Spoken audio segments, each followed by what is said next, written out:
लोकसभेच्या निवडणुकीमध्ये काय केलं हे आम्हाला चांगलं माहिती आहे.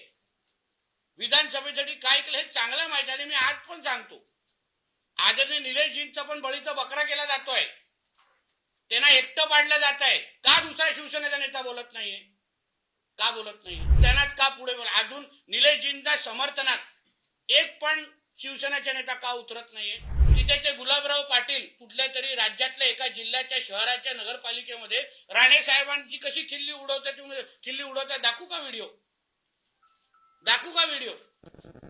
मग का कोण बोलत नाहीये? निलेशजी बोलतात ते खरं. एक शिवसेनेचा नेता बोलत नाही, ना रत्नागिरीचा, ना कोकणातला, ना महाराष्ट्रातला. आमच्या रवी चव्हाण साहेबांवर कोणीही आरोप अशा पद्धतीने करू नये.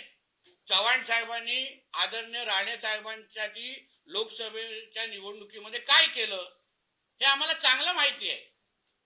विधानसभेसाठी काय केलं हे चांगलं माहिती आहे. आणि मी आज पण सांगतो, आदरणीय निलेशजींचा पण बळीचा बकरा केला जातोय, त्यांना एकटं पाडलं जात आहे. का दुसरा शिवसेनेचा नेता बोलत नाहीये?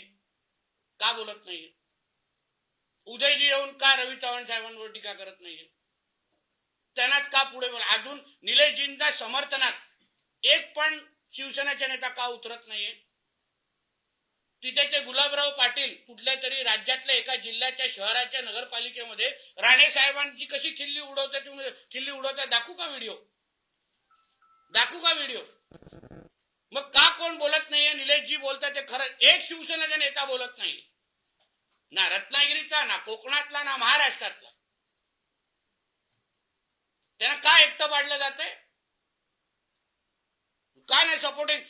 आपले दीपक केसरकर साहेबांनी घ्यावं, रवी चव्हाण साहेबांचं नाव घ्यावं ना. तोडवतात कशाला एक प्रश्न? म्हणून या बाबतीमध्ये 2 तारखेनंतर जसं निलेशजी बोलले आहेत, आम्ही लोक आपण बसू, फडणवीस साहेबांबरोबर बसू, चव्हाण साहेबांबरोबर बसू, महायुती म्हणून ह्याच्यातून काय मार्ग निघतो आपण पाहू ना. पण उगाच त्याच्यामुळे ह्या निवडणुका विकासात सोडून, अरे 11 महिने आम्ही मेहनत केली आहे. मी पालकमंत्री म्हणून मेहनत केलेली आहे. मी 11 महिन्यामध्ये राज्य सरकार म्हणून आम्ही भरपूर या शहरांना निधी दिलेली आहे, कामं केलेली आहे. त्याच्यावर बोलायचंच नाही, त्याच्यावर चर्चाच करायची नाही. सावंतवाडीसाठी काय तुमचा विकासाचा प्लॅन आहे हा विचारत नाही. इथे केस झाल्या, तिथे केस, एवढाच इंटरेस्ट. आजचा आक्षेप आहे.